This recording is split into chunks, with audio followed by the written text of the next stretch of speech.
Nagugma sa tigulang. Dahil gusto ko nga mo gasto kanimo, daghan kaayo ko kwarta sa bangko. Libre ka na sa apartment, may auto pa, na ginuta lang intaon ang gugma ko. Iyo, sorry lang, gugma ko di ka bayran, bahalag maputo sa kusutan. Kay putli pa kining akong kadungganan, dili og dili na kukulingan. Dayon siya ba ang type nga lalaki mo, dili ba gwapo man sa taon ko? Bisan akong naputos na sa punot, o daghan na og uban akong buhok.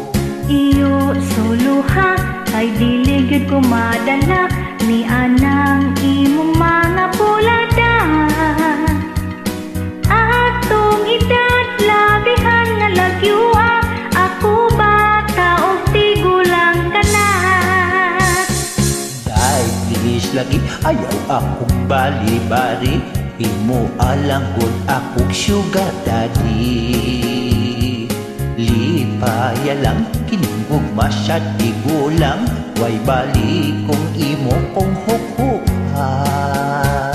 Iyo, dili ko, bisan tuod pobre ko, mausik lang ang paninguhan mo.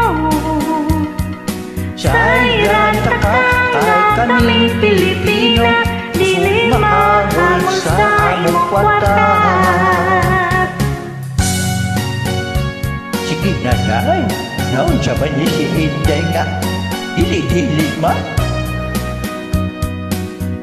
Uy, uy, Inday!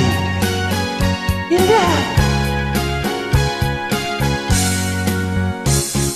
Day, sige ka, kasi huminti mo pa, bisan lang kung jutay, pahiga pa.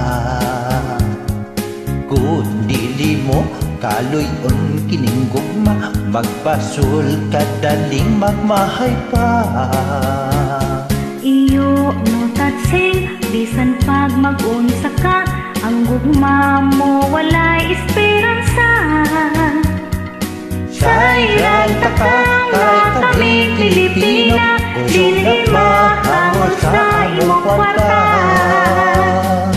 Sayran ta ka, kay kaming Pilipina, dili mahangol sa among imong kwarta.